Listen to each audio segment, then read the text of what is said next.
Welcome to the Meat and Potatoes podcast. We're here with Steve Shillingford, who is the founder and CEO of DeepSee.ai. How are you? I'm doing great. Thanks for joining, repeat guest. Yes.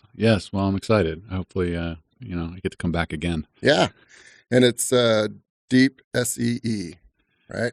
Right. Yeah, it's not the scuba diving gear, right? Yeah.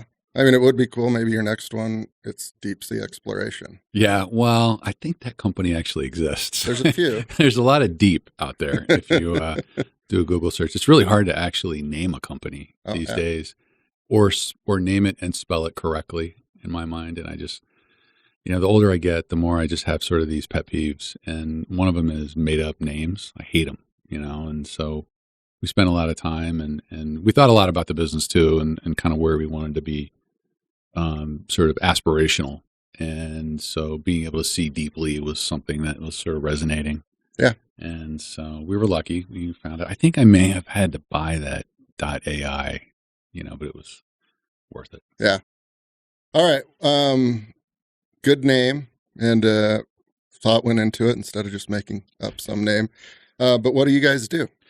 Yeah. So we're formed out of sort of this belief that technologies kind of go through this life cycle, and they go through, Gartner calls it a hype cycle, but it's all the same. And I'm old enough to have seen it many times. And, this was 3-4 years ago, we were seeing a lot of this sort of, I'll call them feature-oriented companies doing faster, better, smarter AI related product, so you had people who had, my algorithm was better than, the rest of the market, or my operational pipeline was better than the next guy's. And, when I looked at that, and I think I've told the story before, I thought, this all coalesces because everybody just gets saturated. And when I mean everybody, I mean the companies that actually buy this stuff. And so instead of buying like a single feature or a set of features and stitching it together, they look for platforms. And there's always a platform consolidation. For me, I really thought about platform consolidation around sort of the AI theme for something that was really hard to solve for in the business world, which is processes that sort of look the same but are highly manual, but that are incredibly impactful if they fail, and largely driven by business people, not technologists. And for us, it was really thinking about the proprietary nature of that data. How do you automate it in a way that a business person can drive, the ship, and actually not just automate and get value from that automation, but also accrue all the knowledge and all the insights that you glean over like 100,000 of those types of transactions. And so we think of that as not just an automation problem. We think of it as an intelligence problem or decision intelligence problem.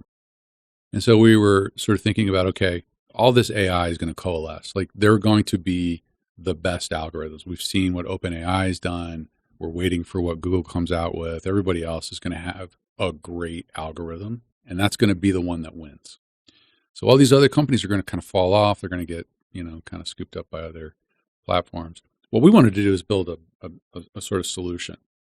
And the solution for us is, I thought about it the same way Salesforce in 2000, not now, but in 2000 built an automation solution using bits and parts from Oracle, their competitor, and other players out there, open source included, to solve a very specific problem for a line of business. In their case, the first kind of islands were sales and marketing. For us, it's banking. It's all of the capital markets related entities around banking. So the people that trade with banks, like hedge funds, or the people that hold the money, like custodians, all the settlement exchanges. I wanted to build an automation platform, but also an engine that could accrue all the proprietary information about that in a way that would be able to streamline the process, de-risk a whole bunch of unquantifiable, really dangerous, frankly, financial risk, and also, help them do more with better, and also use bleeding edge technology without actually understanding it's bleeding edge. So we think of that more as knowledge rather than just automation or robotic sort of process automation. So we sort of coined the term knowledge process. So the process here is I bring on a new client, or I have to trade an asset like a derivative or stock, or I have to settle that trade. Those are all the same process. Literally, I take a bunch of content. I have to understand what that content says. I have to check off a whole bunch of regulations and compliance terms to make sure I've done it properly. And then I have to send it downstream for an action. Scarily, all of that is actually still animated with email inside banks. So you're like, wow, that's pretty scary. And you'd probably never put your money in a bank if you knew what was happening underneath the covers. And so in a world where volumes are through the roof, but there's a lot of constraint on availability of people to do that in a manual way, automation is a great answer for that. But it's not just doing the automation. You also have to collect all of that sort of understanding of what's happening, so that change over time and the time series analysis that comes with it can be displayed to someone who has to sort of oversee a global, corporate and investment bank operation to say, am I reserving enough? Are the regulators going to come down with a hammer and a consent decree and, fine me? Am I going to get fired because of that? Like, those are the kinds of things that we're providing as sort of an emergent benefit of this, platform we're selling. So we need to give it a name, because it's not anything. It's almost like a conductor app. I've heard that term recently. I really like it. It's taking the best of all the AI and ML. It's organizing it and packaging it in a way that a business person can use and frankly not care about what's happening, and then actually get value from it on the other end. All right. The frankly not caring, I just latched onto that one because a lot of what you described earlier is fairly technical. And yes, it is. If you say algorithm to me, that's the end of my usefulness. But I'm picturing, like Wall Street, and I'm picturing some regulator in Washington, D.C., and I'm picturing 100 years of cumulative rules and regulations. And you mentioned like trading a stock or an asset. Right. And the end result is keeping your job, Yeah. having a healthy profit margin, building the team, all of that, right? Right. So your guys' initial focus in Beachhead was with the financial services. Right. Yeah, I've done this a couple times. It's hard to build a horizontal solution, and I wanted to be super focused. Now, would I have picked banking if I had to do it over again? Maybe not. But it is a very difficult, sort of space to crack. And, we were very fortunate to have a relationship that eventually went really well with JPM. But, doing a big customer in any vertical is I sort of say it's like marrying for money. Sounds great, not so much, Mm-hmm. right? Because you end up making a lot of sort of promises and commitments, or frankly, you get tied to this giant sort of, sort of entity that can distract you from the broader business of building your product and building your company. So we were fine with. I've done business in 4,500 before. I thought this was a great space. It was ripe for sort of automation. They were one of the if you look at quote unquote digital transformation, like just bringing this kind of technology to bear, they were way behind the curve. And so that's obviously greenfield if you're trying to solve that problem. And you can build a moat around it. But if you think about anything in the world today, whether it's a mortgage or opening up an account with a new financial entity, there's a whole bunch of content. Like, you have to fill out an application, you have to show them a passport, maybe a utility bill, or if you have to do a trade, you have to sort of say, okay, I have money, here's my account, information. This is what I want to trade. And oh, by the way, this is my price. Maybe this is my stop loss price. Or there's all this content that ultimately makes its way to a human. Mm-hmm. And I don't know about you, but I get 400 notifications a day on that stupid device I have to carry around that tracks me everywhere. I have a million emails. I have, if I have to hear that Slack sound one more time, I'm going to my head's going to explode. Like, we're inundated with information. So humans are terrible at processing that at scale. And that's a perfect example of where, it doesn't have to be banking, but in any situation where you have disparate content, especially what we call complex or unstructured. So not an Excel file, but just a Word doc. Mm-hmm. How do I take that content and sort of organize it in a way that a machine, especially a smart one that's powered by machine learning and AI training, can actually do something with it valuable and actually take me out of the equation so I don't have to do that part. Mm-hmm. Now, am I replacing humans? Maybe. But really what I'm doing is I'm pushing the humans to the higher order, what our best and highest utilization is, which is making intelligent decisions. Mm-hmm. Just side note, like everybody talks about Chat GPT and how it's going to replace this, that, and the other. And it's going to literally take the place of a lot of what I would call low, sort of early entry level jobs. I was talking to my son about this, and he's like, I start my first code, and I get code ideas from Chat GPT, and I go, great, because that's your competition. Mm-hmm. It says you better get smarter, you better get faster, you better get broader in your skill set, because that machine is going to take your job. But I think this is not new. We were just talking about history off air. This goes back to the mills the Luddites, and when they came out with sewing mills. Like, humans got smarter, humans upgraded their skill sets, and new jobs were created out of that. It doesn't make us any less worse at processing all that information. So you got to just take advantage of all the smart tech and cutting edge research there. But you still have to organize it in a way that a human can do something. Yeah. So I don't know about you, but when I tried to get a mortgage many years ago, it was a nightmare. Mm-hmm. And it was like, it took weeks, and they always come back and go, I need one more piece of information. Well, that's all information that should be processed by a machine. Yeah. Right. 5,000 page bills passing through, various legislative bodies. Like, no one knows what's in there. Right. You should at least be able to have a machine shred through that and be able to tell you what you care about, or be able to correlate it with other things so that you can at least make an intelligent decision whether or not you should pass it. Yeah. Like, these are things that we have the technology for. It's not packaged yet. Now we're going to get there. And we're just trying to do our part in banking. And all I'm trying to do, and I started out with trying to solve the automation problem, which we do. But really what I hear back from, folks like JP and some of our other customers is, actually, this is about risk. Yeah. Because I can zero out risk. I can say, don't let this trade happen, or don't sign this person up because they're on the list, right? Or make sure not to put that zero on that settlement, because guess what? You'll get fired. Right. And so I think, like all things, we're sort of evolving our notion of where, used to be Terminator, AI, we're all dead. Right. I think we have other concerns. Yeah. I think it's more, how do we put this in a place where it can really, really help us and make our lives better and improve the quality of our interactions? Yeah. Well put. I've gotten 2 mortgages. I got one in 2006, maybe early 2007, and then one in 14. And the one in 14 had a lot more paperwork and a lot more back and forth. And in my feeble brain, I was like, damn it. Like, shouldn't the internet be helping here? Yeah. Or but it was because of the recession. It was like in 06, it's like, you have a pulse? Sweet. And then sign here.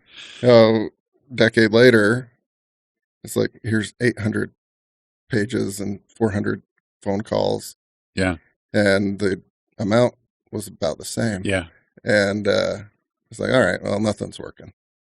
But it's definitely a pendulum shift back to, like, let's just bury you in paper. Yeah. And if you think about it, that's a great strategy, right? And I think we now live in a world where we can sort of buffer or inoculate us from that with a lot of this great technology that just hasn't quite been harnessed yet. Yeah. And in what you kind of just described, again, in my mind, I'm picturing somebody being able to go home on Friday instead of working all weekend. Yeah. And they were able to make decisions because it was packaged, and they had what they needed and were able to, like, possibly enjoy life a little bit more. Well, yes. And, there's a great example we had. I don't want to name the firm, but not on our system, but in another system, there was a, multi-million-dollar error because somebody's formula in an Excel spreadsheet had an error in it. Yeah.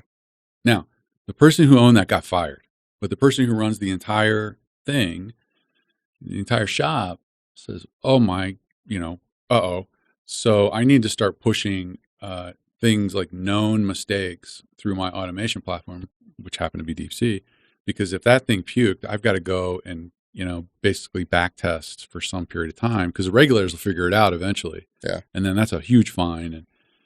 And this is a great example where I can zero out the risk because no matter what kind of garbage you threw into my platform, I was able to, detect it and make sure that it didn't get sort of the green, sort of pass that would have just logged it and created a problem way, way downstream. Yeah. And that's the beauty of like all these kinds of things that we have in our sort of in the technology, workbench that exists today across the world. Like this is the kind of stuff that we need to be putting like for the betterment of human, behavior. And you think about, all the advances in things like air travel and like think about cars. Yeah. Like, have you ever rented a car without a camera and just started backing up and not turning around? Like I literally jumped a curb doing that. And it just, you get used to all the safety features. Yeah. Right. That should exist everywhere, including financial services, including, all the other areas that, we want them to be in. And I think we're just at the beginning of kind of that cycle. And I think the index or the overcorrection in a positive way is going to be, we're going to package this stuff in a way that normals, of which I am one, Mm-hmm. can understand it and actually utilize it without having to understand all the flux capacitor, algorithmic magic that happens on the back end, which I appreciate, but I clearly don't understand. Yeah. That's what the smart people in our company, do. That's their normal and they're happy being there. And they're great at it. And it's amazing. We're so fortunate to have that talent. And then what we try to do is take all that, really, really rich and deep tech and package it in a way. And there's a lot of buzzwords for that, but package it in a way that normal people can get value from it right away and drive it and not burden the tech teams with, continual changes and breakage. Yeah. Yeah. It's a whole new world and, you guys are kind of there at the forefront. So since we last chatted, you've brought on new customers and done a billion different things, obviously, but let's talk about that a little bit as you grow the company. What is the sales cycle like for you guys? How do you get new customers? Because you're mentioning big behemoths and marrying for money. Yeah. Is that still you? Yeah. How does this work? Yeah. So part of doing this multiple times is you have a lot of negative knowledge and you start thinking about things that you don't want to overcorrect for. I think for us, I've thought a lot, and one of my favorite books, 4 Steps to the Epiphany, is a great Bible for how to run a startup, I think. Certainly economically and certainly in a way that, increases its chances of success. So there's kind of 2 phases. There's search and there's build, right? Searching is, do I have product market fit? Do I have the lighthouse accounts that support that? Do I understand what my sales motion is? I would say we're on the back end of that. I don't think we've crossed all the way over, but I think, we've seen enough in the marketplace to know that we're going to get big logos. They take a long time. I feel most comfortable connecting with those early lighthouse accounts because I think they need to know that the company, not just maybe the business development person or the solution architect that's telling them about the solution, like the company of which I am the face, has their back and is going to make them successful because they don't want to do business with me. Like JP Morgan did not want to do business with us. Like we are some startup in a state that they probably can't find and they don't care. Right. But we solved such a big problem that they were sort of like, okay, we'll do business. And every financial institution is like that. There are thousands of little startups like me out there trying to knock on the door. I think what you have to sort of get in your mind is, okay, is your value proposition crisp? Are you solving a real business problem or are you just selling them another widget? And do you have a way to sort of deploy to them that isn't boil the ocean, creating a lot of problems? And I'll just spend a minute. One of the challenges that we learned early on, and now all the banks are coming this way, is they were moving towards the cloud. I mean, we've been talking about cloud for 10 years, maybe longer. Banks are like, I'm not doing the cloud ever. And then like, okay, I might do the cloud, but it's my cloud. And then it's like, well, I saw the NSA is doing the cloud, so maybe I should do the cloud, right? So they're all getting there. But what's funny is this is where regulation is so like it'll break your head trying to think about how to make sense of it. The regulators are like, okay, if you're going to go to the public cloud with AWS, Azure, Google, etc., you better have two clouds because like you need dual redundancy. You can't be single source, single point of failure. So we're like, oh my gosh, that means our software can't just work on one of those. It has to be portable. And luckily we had smart guys that figured it out very quickly. The other thing is like the amount of hygiene you have to show up with in terms of your security, your governance, your risk and compliance as a startup is overwhelming. And so, in the space that we were playing in, we were trying to sort of, have enterprise class security around all of the work that we do and how we manage it. But on the dollar store budget. Mm-hmm. And so it was luckily we had a lot of prior experience. I did a cyber company, had a lot of trade craft and knowledge and know-how, and smart people came along the way. But it's a challenge, I think, to think through all that because a lot of that's non-technical. Mm-hmm. And I think if you don't think about the non-technical aspects of your solution, whatever that is, you're going to potentially run the risk of hitting a brick wall. Yeah. You could have the best flux. I use flux capacitor. That's an 80s reference to Back to the Future. It's the time machine that was in the DeLorean from Michael J. Fox. Yeah. I'm saying that for our younger audience. But the flux capacitor is like this thing that's super cool. And every tech company has one of those or has a bunch of it. But a lot of times, and I think the world we live in now, they care less about that, the people you're selling to. And they care about, can I take it in? Can I use it? Will it actually add business value to me? Can I articulate that?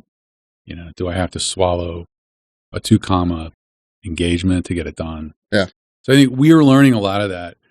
Despite that, the elephants are big, the bullets are small. Mm-hmm. And what I mean by that is it's me and a handful of other sort of player coaches out there closing down those lighthouse accounts, which I think you shorten the time to sort of understand what the customer will and will not, care about, which, helps on your product management and, R&D cycle. Yeah. So, we're still at that back half of the search, but we're certainly farther along. Product's never been better.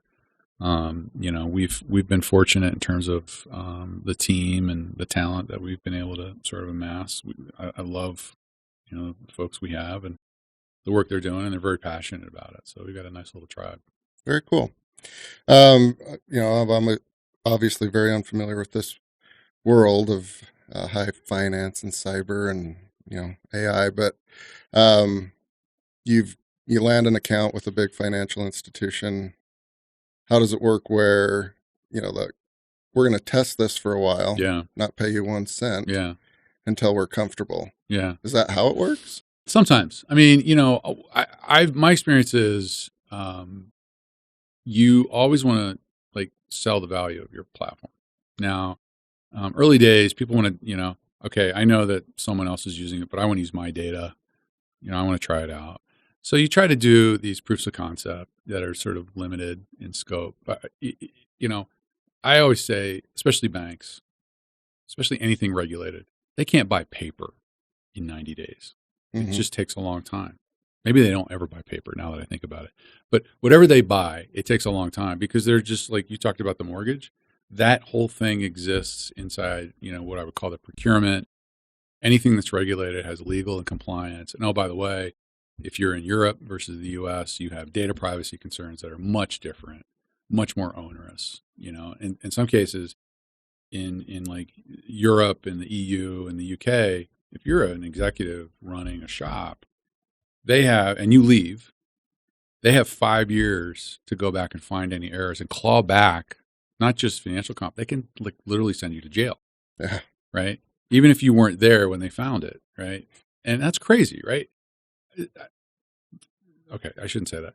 That's their law, but you have to sort of understand that. And so what we try to do is go, okay, let's narrowly scope a proof of concept. Let's say this is, if I show you these kinds of, sort of value-based results, then we can engage in a procurement process. And we're a SaaS business, so there's, it's basically, is my cloud clean? Can I work in your cloud? And then, you have to work with the procurement, which is like getting a mortgage because they want to see everything. Yeah. Like I've had to literally, sort of give, personal attestations.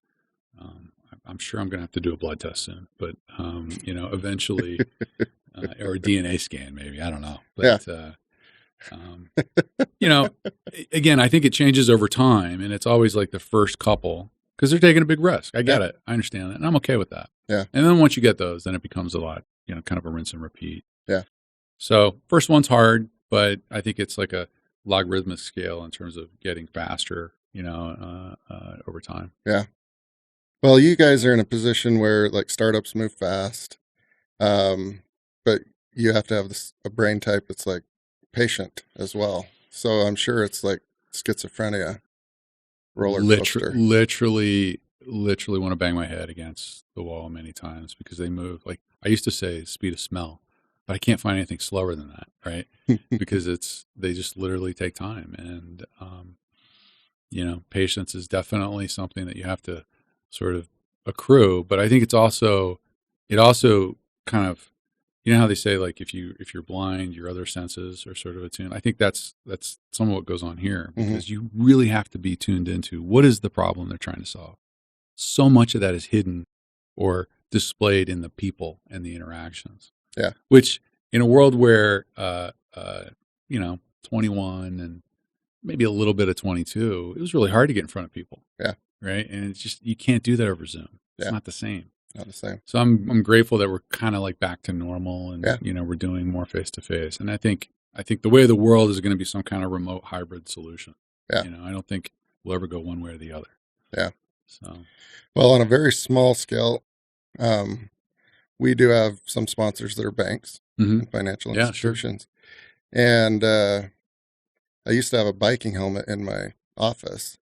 But there's times where it's like, because it's, payment portal here and this and that. And I don't have to give a DNA test like you probably do. Yeah. But I was like, oh my gosh, I just did a similar sponsorship that took 4 seconds. Yeah. And we're now like 5 hours into this. Yeah. And I'm like, yeah, that wall's looking pretty good. I'm going to go smash my head into that. Maybe that's why I use a bike helmet. But, so I'm kind of sitting here like, and you've got that times a million. Yeah. Like, oh my gosh. Yeah. And we want to move fast. Yep. And then it's boom, here's this. You got to log into this processing portal and verify this. And like, why? Yeah. Why? Yeah. Why? And you can't ask why. Well, I remember my first startup, we hunted this one agency like for 660 days. And I mean, my board wants to fire me every meeting. Employees are like, when are we ever going to get a deal?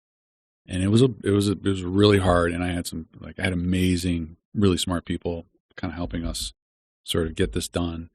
And we finally got it done. And we got the check and we had the contract, and it was just like, it was an amazing moment. And then the next 5 deals went like that. Yeah. Right. And so I think it's just like, some of this is just who's willing, right? Who's willing to do the marathon. And I think in our case, we picked this vertical. I picked it, I think it's the right vertical. I think there's a ton of value to be created here, and it's a huge addressable market, especially when you look at the ecosystem. I just think, sometimes things take longer, and sometimes you don't always, what is it? The plan hits you in the face. I think I'm getting hit in the face every time I plan. Yeah. But I think at the end of the day, our journey hasn't really changed much. Yeah. Well, kudos to you. Like, you still have the youthful countenance that you did last time. So you cut me open. There's a lot of rings, right? I am an old guy. All right. Glutton for punishment. You're building the team, building the accounts, doing all of that. And then raising money, right? You've raised money since we last chatted. Sure. Yeah. How did that go? And then if you can sprinkle any nuggets of wisdom for those listening. Well, there's a lot of work product about what the right sort of how to build your deck and how to tell your story. And I think that's all pretty straightforward. I think there's there's sort of there's an art to raising money, and some of it is like what you do way before you start raising money, which is create relationships, create networks. Really try to figure out how to sort of expand, your connection to other people. It's very rare that cold calls and cold emails turn into anything. I don't want to say it doesn't, but it's low probability. So really trying to network with folks, not when you need it. Yep. That's sort of obvious. I think the other thing is every entrepreneur should think of raising money as a dinner party, right? So you're bringing people in, and what do you do when you go to? I don't go to dinner parties ever, but I've heard of them, right? Or my wife drives me to one or two. And you walk into kind of the entryway, and you kind of mingle and huddle and linger. Mm-hmm. And then what the host is trying to do is just get one person or one couple to kind of walk through and sit down, and then everybody kind of follows. Yep. That's the same thing with raising money. Is you need to find that one investor who really believes, and just kind of move them to the table, and then you'll put together a round pretty quickly. Yeah. And I think it just takes one, But the other thing, and I've told this to some entrepreneurs I'm working with now, which is like you need swings, you need swings at the pitch or at the ball, and whatever your analogy is, there are times in the market, and I've never been able to time it this way, where you can raise money. Like the first time I raised money was in 2009. Hard. Where there was like they were saying no money in the ATMs, and I didn't understand that, right? I think I met with 74, firms before I got one term sheet. Yeah. By the time I did the D and that same thing, I got a term sheet and closed in 30 days. Yeah. So 74 probably took me 6 months, maybe 7. So it's just, some of it's experience, but man, more at bats where you get a lot of experience. You get it's like your pitch gets better. I always say the pitch is like a comedy routine, or, I like comedy because it's songs. You sort of know what the songs are, and people love songs. Comedy, you never know if it's going to hit or miss. Yeah.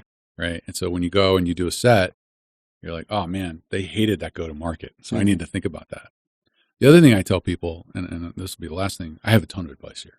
All negative knowledge, by the way. You'll get a million questions. That's really valuable content for you. And I always tell them, write down those questions, and then literally type out the answers. And you and your co-founders can think about how you're going to, pitch the ball back and forth. But you'd be shocked at how much confidence that gives you when you go into a pitch, because it's always nervous. It's nerve-wracking no matter what. I get nervous, and I've pitched a million times. But when you know that you've literally seen every question, or you've almost heard every question, then you have just a sense, and it oozes, and investors see it, right? This is why face-to-face will never go away, because you cannot replicate that on Zoom, even though I raised on Zoom. But I raised with people who knew me, who believed that I could pull it off. And, I'm grateful for their belief. But I think, especially first-time entrepreneurs, it's just, you got to get in front of it. You got to put your face right in front of that pitch. You got to get hit a couple times, and you'll get better and better over time. And there's money everywhere. Yeah. Just, are you willing to go hunt it? Yeah, it is. Even in the good times, tons of money. Even in the bad times, I just saw this stat literally yesterday, and I can't remember. It might have been. It was like Crunchbase or somebody. Like, there's more money, there's more dry powder than there's ever been. Yeah. Right now. Now, it doesn't mean it's getting deployed. Yeah. There's a lot of people sitting in their, foxholes, but eventually it's going to come out. Yeah. So you should be, you want to be front line. I love it. I've heard a lot of analogies, and your dinner party one was very accurate. Yeah. Because at the end of the day, like, this is human psychology. It is. We oftentimes act like clowns, right? Like, whether we're a wildebeest, the first wildebeest that comes up to the river is like, Exactly. Once the first one goes, everyone else is going to go. Exactly. We can all act like we're so smart and sophisticated, but we want to see that first one go and I've never follow. I've literally never been more confident in my ignorance than I am at this age. It's a wonderful thing, actually. Yeah. But it's all human psychology. Yeah. right? There's something about being okay with saying, boy, I don't know, right? But here's what I believe, and here's my story, and here's what I'm going to do to kind of animate it. And I think investors get that. They're obviously looking for a lot of things that are sort of numerical and qualitative, and you should have those down. Yeah. But there's, at the end of the day, between you and another equally viable business, it's going to come down to you. Yeah. How do you come off? Yeah. So. Yep. And it helps to have confidence, which, like repetitions. Yeah. That's a good way to get it. Yeah. Reps are good. Yeah. You still might not be Babe Ruth, but you're not going to be nervous. You could be Wade Boggs. Yeah. Right? That dude, like, he hit every time he's at bat, 300, right? Yep. Like singles and doubles. Yep. Hall of Fame. Hall of Fame. World Series. That's what I say. All right. So you have raised a Series A, and that involves more people with their kind of heads under the tent, possibly giving you advice. I'm not sure every structure is a little bit different, but with you as the CEO wearing all of these hats, you still have to interact with the board. For those that are curious about how that works, and for those that might have that experience in the future, again, like you could go for 10 hours on this, but sprinkle in a couple of nuggets here on how that works and how you interact. So, like I've been on boards. I've had a lot of boards. I probably made every mistake there is. Like, I can't tell you how many times I've almost been fired by my board. And part of that is because as an entrepreneur, you're just, you're the man in the arena. We were just talking about, Teddy Roosevelt. Like, you're in the arena, you're fighting it every day, and you get these folks who come in and they sort of opine, and, you feel like they're not really hearing you. And, that's an emotion you really have to kind of straitjacket. And you have to realize that at the end of the day, there is an alignment here normally. Yeah. And the alignment is they have an investment. They want to see it succeed. They have a ton of pattern recognition that you don't. Yeah. So you need to really, recognize that, appreciate that. But your job as the CEO is, you're the chef, right? You're making a meal. Yeah.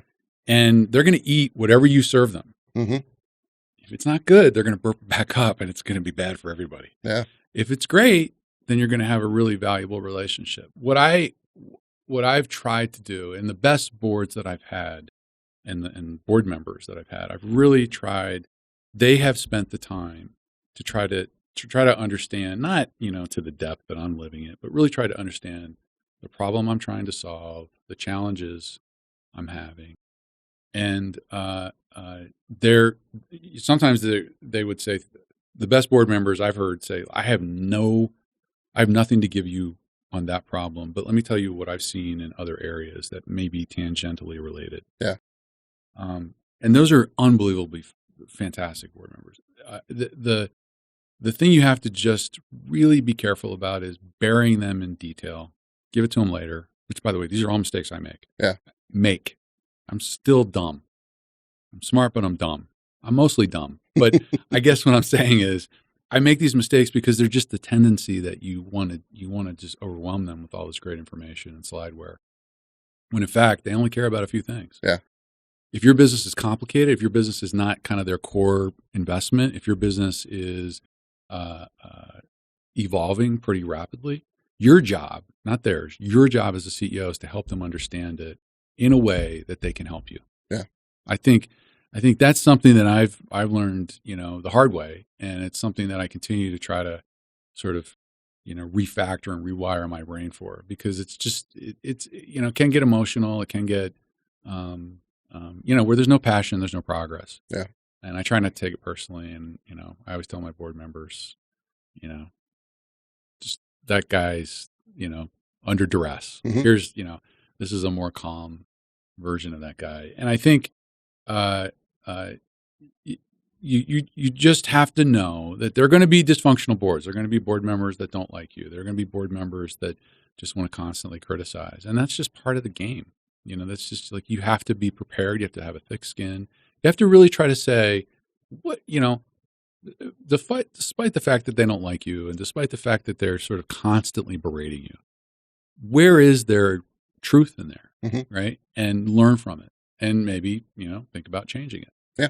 And I think if you look at it that way, and you really look at it as that's an extension of talent and advising that you can value, that you can benefit from, I think you're going to have a much more constructive, much more long term, strategy. And I've had both, Yeah. right? And I think most of all the issues that I've had on boards have all been my fault.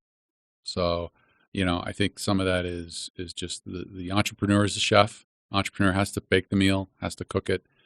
You have to think about, do you have any allergic reactions, right? I mean, Yeah. these are the kinds of things that as a CEO, you want to make sure that you're aware of. And then you want to give them, obviously you want to give them the performance that they need to continue to support you. Yeah.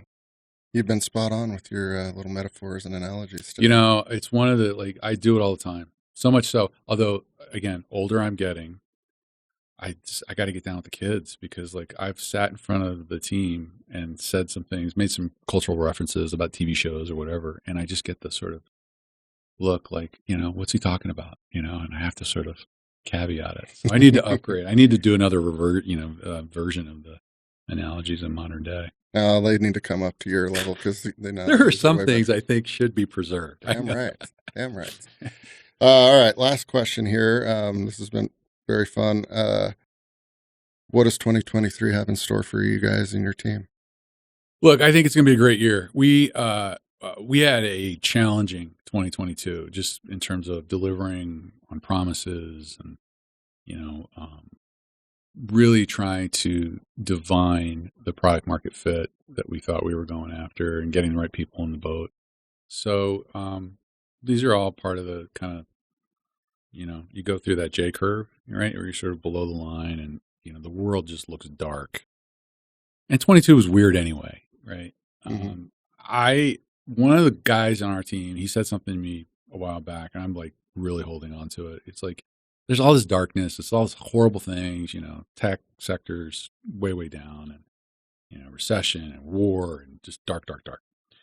And he says, I refuse to participate. And I'm like, dude, love it. Yeah. And so for us, we've got just a really robust set of customers we're bringing online, like brand names, big logos, as big as the one that you've seen. I'm very excited about that. I think we're gonna have a successful run towards the end of the year. I think we're gonna be able to really step on the gas in the second half of the year. Like I said, in our sector, volumes off the charts.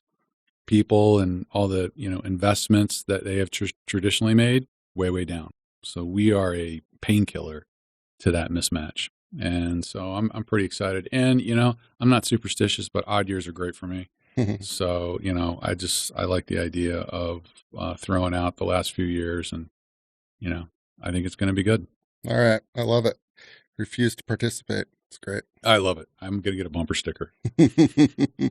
All right. Thank you so much, Steve. Really appreciate it. And congrats on all your accomplishments since we were last here. And yeah, we'll have you on again in about a year, and we'll see how it all went. Thanks, Garrett. Appreciate it. Thank you.